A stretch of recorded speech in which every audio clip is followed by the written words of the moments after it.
What if I told you that right now, sitting quietly in your refrigerator, maybe even pushed to the back of your vegetable drawer, is something scientists have found can help shrink tumors, activate the self-destruction of cancer cells, and potentially reshape how we approach one of the world's deadliest diseases? And here's the surprising part: most people unknowingly discard its most powerful component without ever realizing it.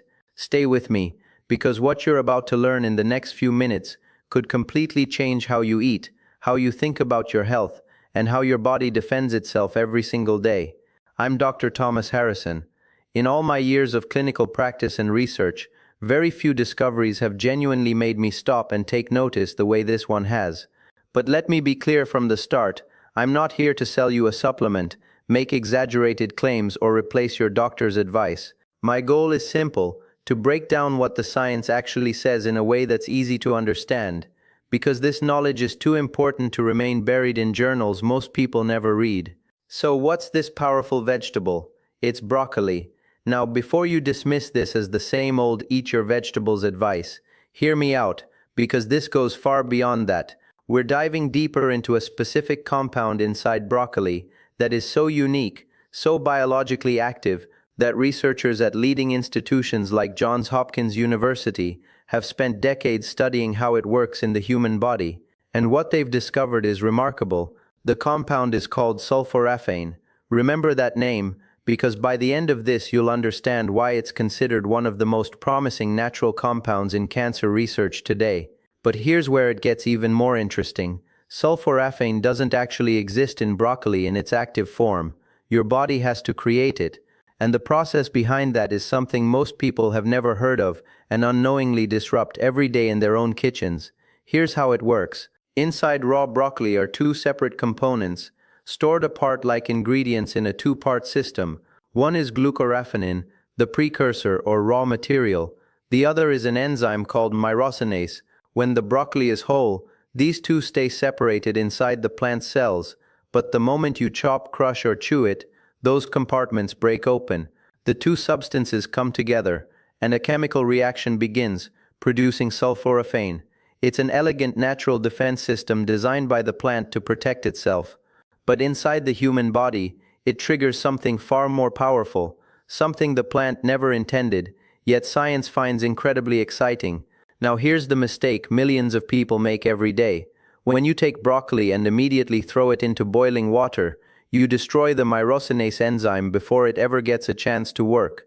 Heat rapidly deactivates it, and without that enzyme, glucoraphanin cannot convert into sulforaphane. So what you're left with is still nutritious. Yes, it contains fiber, vitamins, and minerals, but that extraordinary cancer-fighting compound is largely gone. That's why most people aren't throwing away the best part, they're cooking it out of existence. The solution: it's surprisingly simple. Chop or crush your broccoli first, and then let it sit for about 10 minutes before cooking. That 10-minute pause after chopping, before applying any heat, gives the myrosinase enzyme enough time to fully convert glucoraphanin into sulforaphane. Once that conversion is complete, sulforaphane itself is far more heat-stable than the enzyme that created it. So after those 10 minutes, you can go ahead and cook your broccoli, lightly steam it or stir-fry it, and still retain significantly higher levels of this powerful compound compared to tossing it straight into boiling water. That one small habit, chop, wait, then cook, can dramatically boost the health potential of every serving of broccoli you eat going forward. Now let's look at what sulforaphane actually does inside your body, because this is where things get truly fascinating. One of its most important roles is activating what's known as the NRF2 pathway. It may sound technical, but here's a simple way to understand it. Think of NRF2 as a master switch inside your cells. When turned on, it signals your body to produce a wide range of protective and detoxifying enzymes. These enzymes help neutralize harmful compounds, reduce inflammation, and protect your DNA from oxidative stress. Sulforaphane is considered one of the most powerful natural activators of this pathway ever discovered. So when you consume sulforaphane-rich broccoli, you're not just adding nutrients, you're triggering your body to build its own internal defense system. Instead of supplying antioxidants directly, sulforaphane helps your body generate its own protective forces in greater numbers. It's like training an army rather than sending in a few soldiers. Now let's talk about cancer, because this is where the research becomes especially compelling. A growing body of peer-reviewed studies has shown that sulforaphane may have the unique ability to target cancer cells while leaving healthy cells largely unaffected.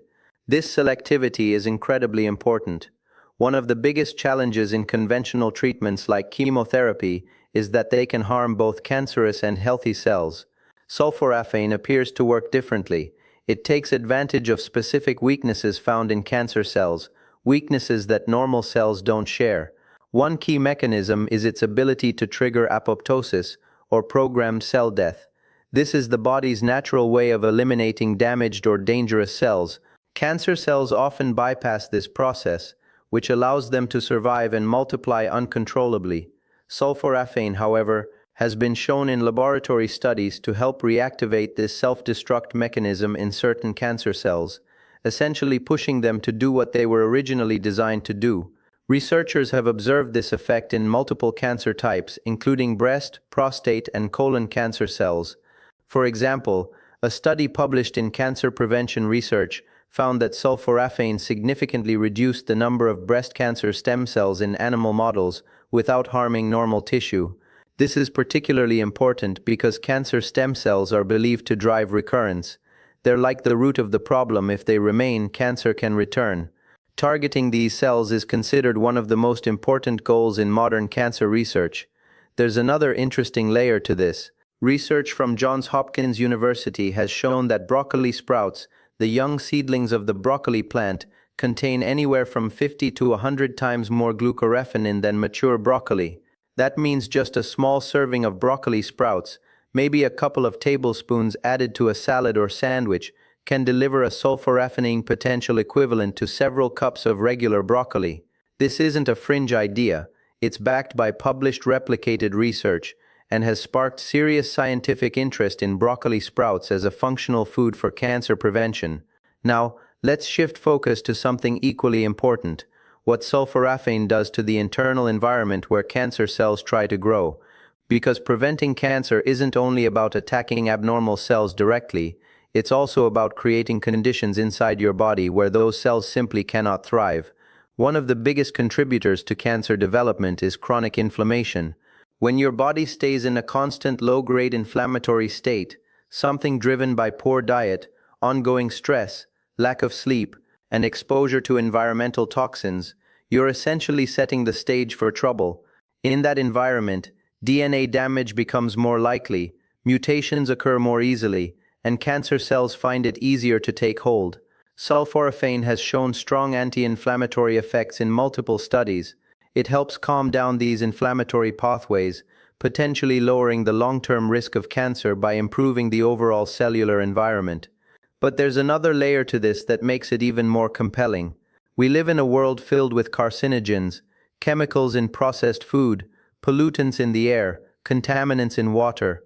Every day your body is exposed to substances that can damage your DNA and initiate the early steps of cancer.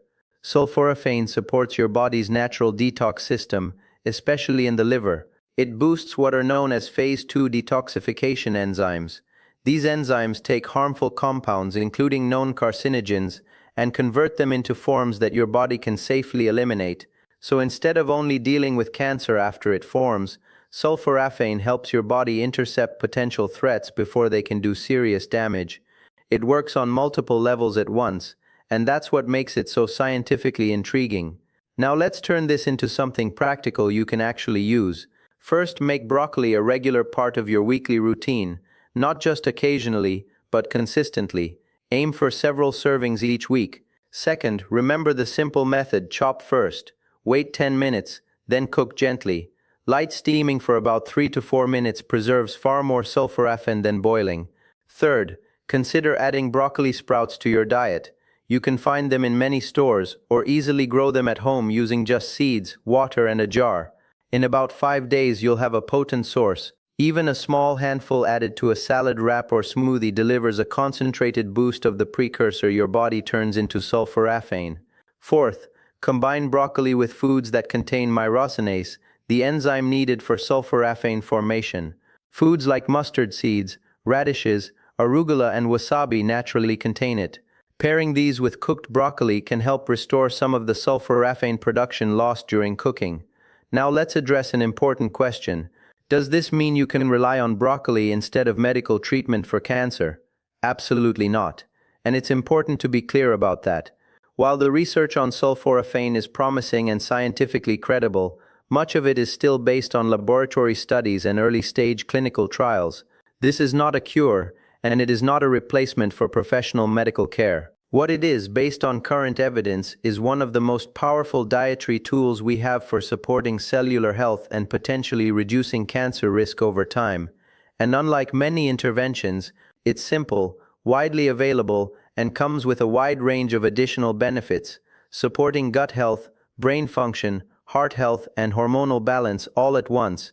After years of reviewing research and working with patients, it's rare to come across something that is both this impactful and this practical.